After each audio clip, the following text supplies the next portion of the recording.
अस्सलाम वालेकुम। आज के इस लेक्चर में मैंने आपको चैप्टर नंबर 8 कराना है। चैप्टर नंबर 8 जो है हमारा, वो चैप्टर नंबर 8 कैश बुक और बीआरएस के बारे में है। कैश बुक और बीआरएस क्या है? कैश बुक हमारी बुक होती है जो हम कस्टमर के पास होती है, और बीआरएस जो होती है बैंक रिकन्सिलेशन स्टेटमेंट, ये बैंक के पास होती है, जिसे पासबुक कहते हैं। लास्ट लेक्चर में मैंने आपको जो है अपना जनरल के पहले 5 क्वेश्चन लेजर और ट्रायल बैलेंस के साथ करवाए थे। उसके आगे ज़रूरत नहीं है क्योंकि ट्रायल बैलेंस इतनी इंपॉर्टेंस नहीं है। तो जो आज का हमारा टॉपिक है वो है चैप्टर नंबर 8। इसके अंदर जो इम्पोर्टेंट जो हमारा क्वेश्चन है कैश बुक और बीआरएस में से, तो वो बीआरएस है। 90% क्वेश्चन हमारा बीआरएस में से आएगा बोर्ड में, क्योंकि ये इसके अंदर सिर्फ 5 आपको स्टेटमेंट दी जाएंगी, 5 से 6, जिसकी आपको एक स्टेटमेंट तैयार करनी होगी, बीआरएस तैयार करना होगा, बुक तैयार करनी होगी अमाउंट डेबिट और क्रेडिट के साथ। और इसके अंदर क्वेश्चन लेंथी होता है 20 नंबर का, ये भी 20 नंबर का है, लेकिन ये ज़रा लेंथी हो जाता है। इसके अंदर 10 ट्रांजैक्शन भी हो सकती हैं, 8-9 भी हो सकती हैं, तो ये थोड़ा लेंथी हो जाता है और थोड़ा इश्यूज़ भी आते हैं इसे समझने में। ये थोड़ा इजी हो जाता है। इसमें सिर्फ आपको डेबिट और क्रेडिट का ध्यान रखना पड़ता है कि स्टार्ट हमारा डेबिट से हो रहा है कि क्रेडिट से हो रहा है, तो उसका ध्यान रखना पड़ता है। तो इनके अंदर जो है कैश बुक में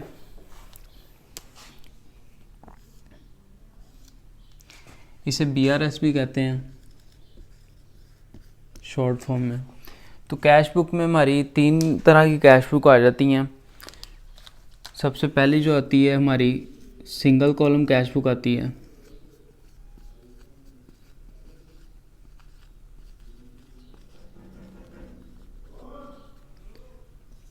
दूसरी जो आती है डबल कॉलम कैश बुक होती है।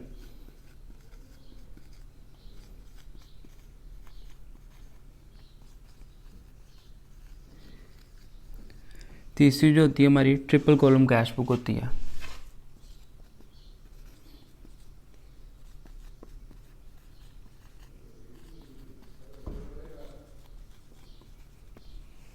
सिंगल कॉलम कैश बुक में सिर्फ जो हमारा अकाउंट बन रहा होता है, वो मैं आपको परफॉर्मा भी आज इसका बना के दिखाऊंगा कैसे बनता है इसका परफॉर्मा कैश बुक का और बीआरएस का।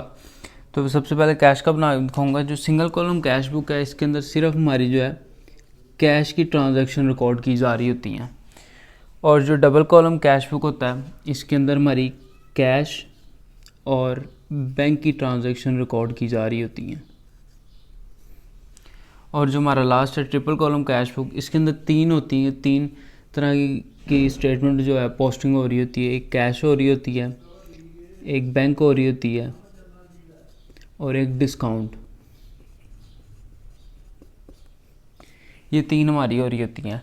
जो बोर्ड में हमें पूछा जाएगा, अगर ये क्वेश्चन आता तो हमें ट्रिपल कॉलम कैश बुक पूछेगा, क्योंकि इसके अंदर तीनों जो है क्वेश्चन पूछे जा रहे हैं, कैश के बारे में भी, बैंक और डिस्काउंट। ये हमारा 20 नंबर का सवाल बनेगा। बीआरएस की तरफ आए तो इसके अंदर हमने जो देखना होता है, इसके अंदर चेक के बारे में होता है। आपको स्टेटमेंट का पता किस तरह चलता है कि आपकी डेबिट हो रही है, क्रेडिट हो रही है, आपने डेबिट कहाँ पे करना है, प्लस माइनस कहाँ पे करना है। तो इसके अंदर जो आते हैं वो आता है, एक होता है अनप्रेजेंटेड चेक और अनक्रेडिटेड चेक, और एक होता है ओमिटेड चेक। ये आपके पेज नंबर 534 पे भी चैप्टर नंबर 8 की डेफिनेशन भी है, वो भी मैं कराऊंगा। जो सबसे पहले हमने देखना होता है वो होता है अनप्रेजेंटेड चेक।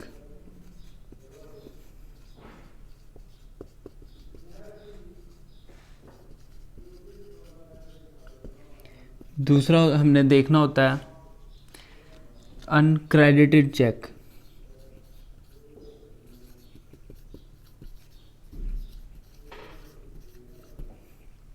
तीसरा जो हमने देखना होता है वो होता है ओमिटेड चेक।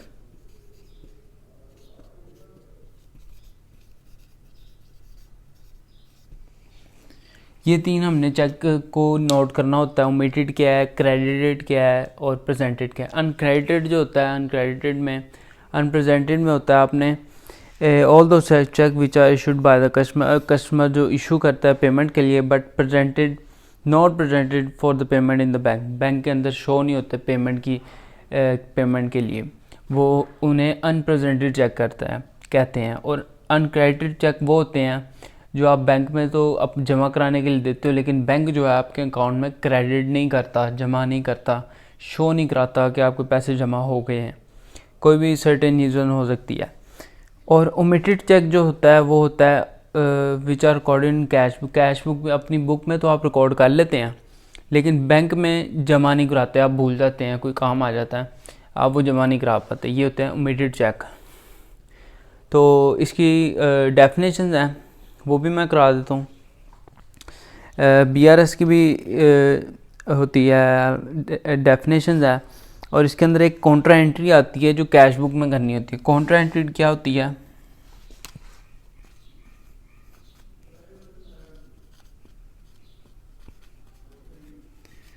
कॉन्ट्रा एंट्री में आपने दो साइड्स होती हैं आपकी कैश बुक में, एक होती है डेबिट साइड और होती है credit side.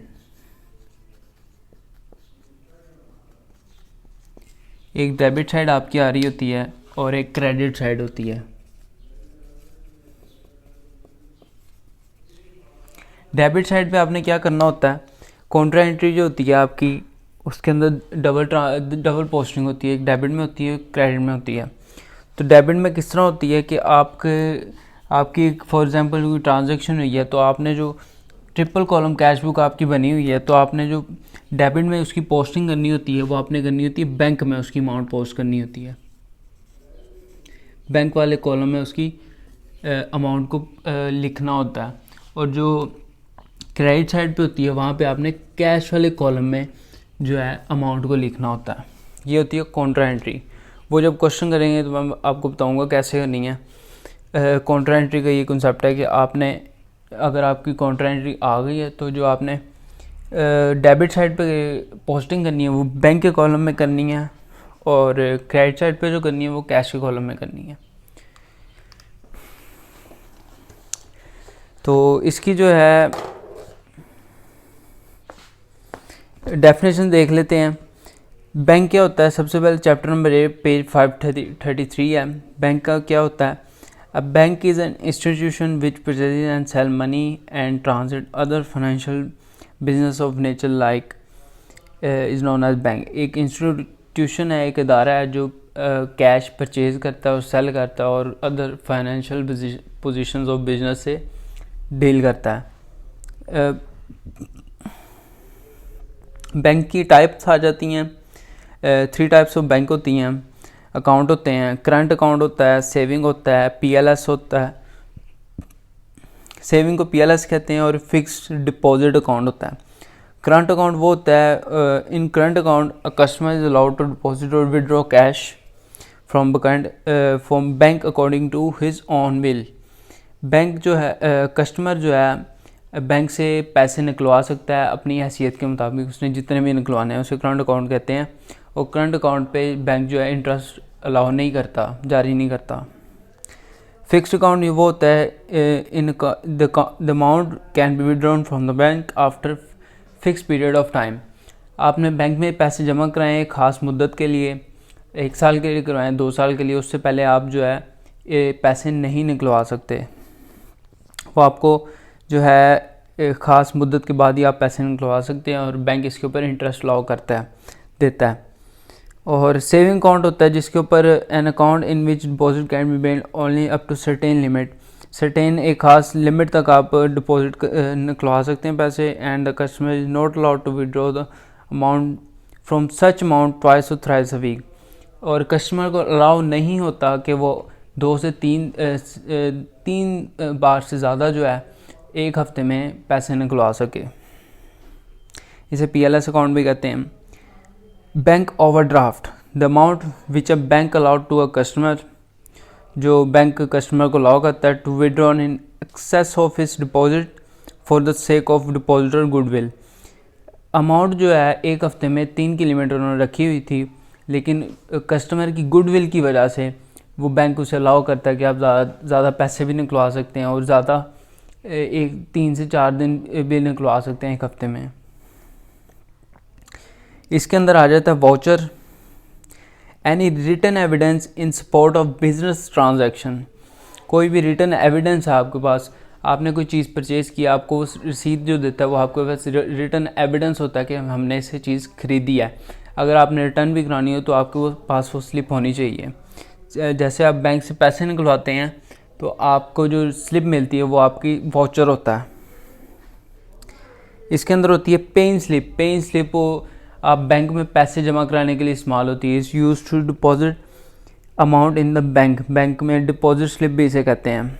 Check book. Cheque book use to draw money from the bank. Bank से पैसे निकलवाने के लिए चेक बुक जारी की जाती है।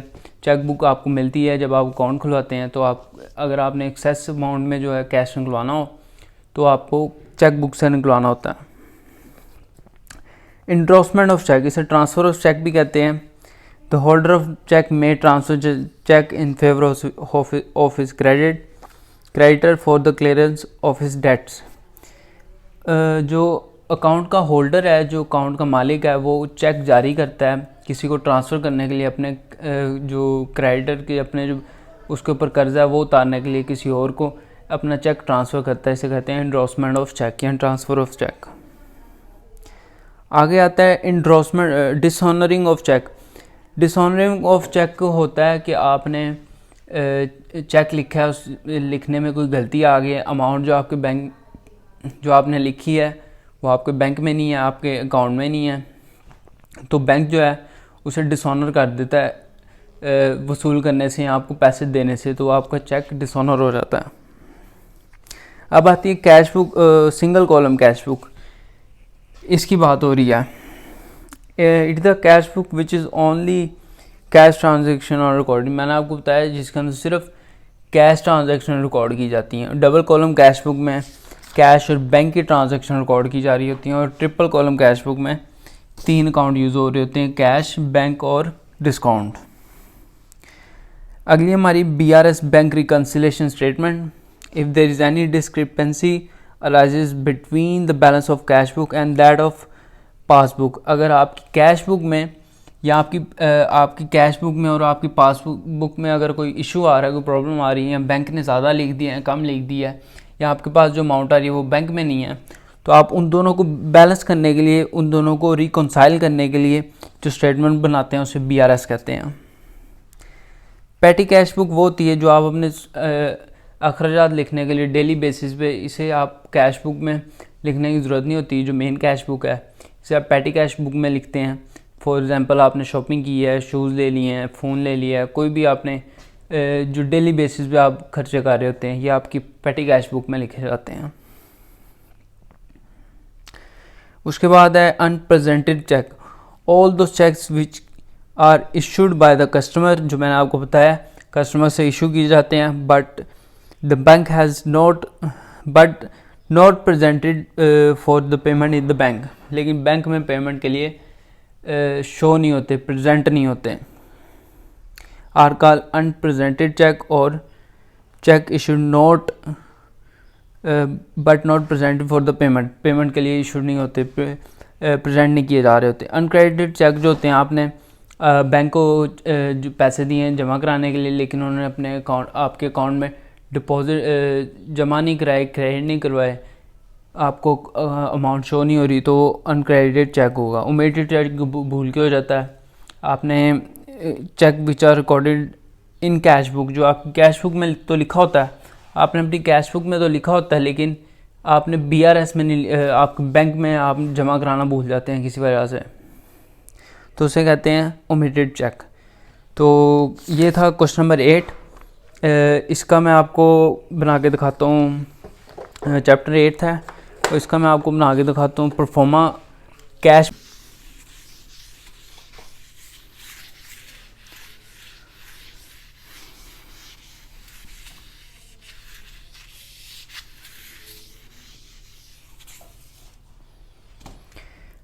कैश बुक का जो हमारा परफॉर्मा होता है,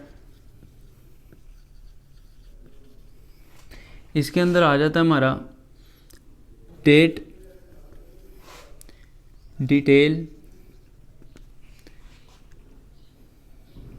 PN, LF और अमाउंट।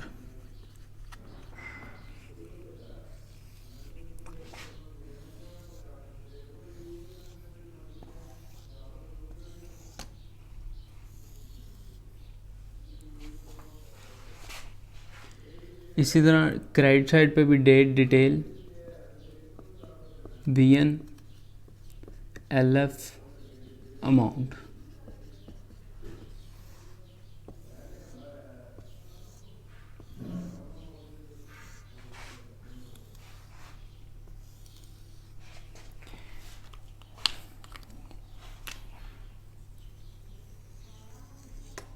ये जो है हमारी क्रेडिट साइड है और ये हमारी डेबिट साइड है।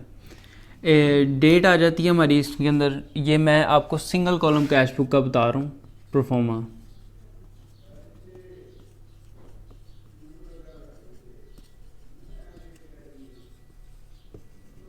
सिंगल कॉलम कैश बुक का ये प्रोफोमा है। इसके अंदर डेट आ जाती है, डिटेल आ जाती है, वॉचर नंबर आ जाता है, LF लेजर फोलियो आ जाता है, अमाउंट आ जाती है। अमाउंट डेबिट और क्रेडिट दोनों साइड पे सेम बनता है। आप बीच वाली जो लाइन है, सेंटर लाइन, आप इसे थोड़ा डार्क कर लें कि आपके डेबिट और क्रेडिट इक्वल वाजिया हो जाए कि आपकी डेबिट साइड है और क्रेडिट साइड है। ये आपका सिंगल कॉलम कैश बुक का जो है प्रोफोमा है। अब इसके अंदर डबल कॉलम कैश बुक किस तरह बनाएंगे,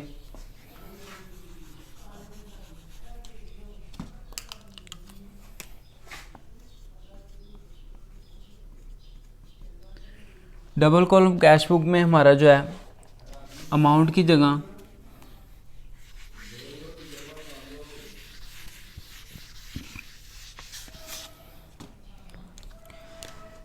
LF के बाद जो आएगा हमारा डबल कॉलम कैश बुक में, वो हमारा एक कैश का कॉलम आ जाएगा, एक बैंक का कॉलम आ जाएगा।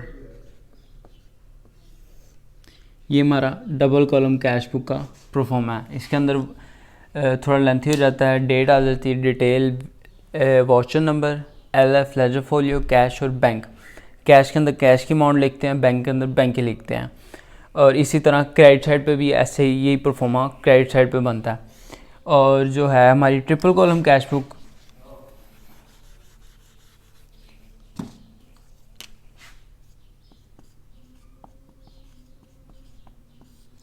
ट्रिपल कॉलम कैश बुक में एक और हमारा जो है कॉलम बनता है, वो होता है डिस्काउंट का। इसके अंदर सिर्फ डिस्काउंट की वैल्यू लिखते हैं। यही हमारा जो डेबिट में इसका परफॉर्मा बनता है, ये हमारी डेबिट साइड है। और यही परफॉर्मा जो आपने क्रेडिट साइड पे बनाना होता है, ये होता है हमारा कैश बुक का परफॉर्मा। अगर सिंगल कॉलम पूछेगा तो आपने सिर्फ यहाँ पे कैश तक बनाना है आपने परफॉर्मा। डबल पूछेगा तो बैंक, कैश और बैंक का बनाना है। ट्रिपल पूछेगा तो कैश, बैंक और डिस्काउंट का आप बनाएंगे। और इसके बाद जो हमारा आएगा दूसरा परफॉर्मा जो मैंने बनवाना है BRS का,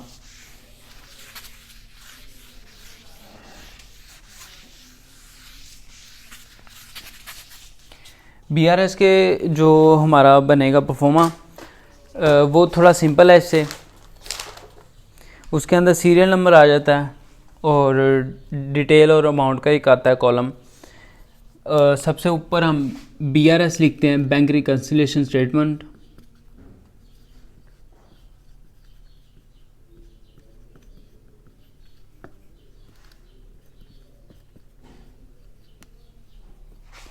सबसे ऊपर हम बैंक रिकन्सिलिएशन स्टेटमेंट लिखते हैं। इसके नीचे जो हमने डेट लिखनी होती है, एज ऑन, कहाँ तक के लिए हमने रिकन्साइल करना है अपना अकाउंट, एज ऑन लिख देते हैं। फॉर एग्जांपल 31 दिसंबर। इस तरह ये आपने ऊपर लिखना है परफॉर्मा के ऊपर। आपने जो क्वेश्चन जो अब आपने शुरू करना है, तब आपने सबसे BRS लिखना है, बैंक रिकन्सिलिएशन स्टेटमेंट। उसके नीचे आप एज ऑन लिखेंगे, कहाँ तक वो आपको जो डेट बता रहा होगा नीचे क्वेश्चन में। और उसके बाद आपने सीरियल नंबर आ जाएगा एक, उसके बाद डिटेल और एक अमाउंट का कॉलम आ जाएगा।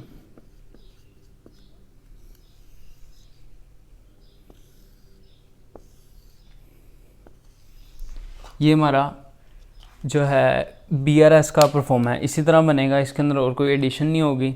एक सीरियल नंबर आ जाएगा जहाँ पे आपने नंबरिंग करनी होगी।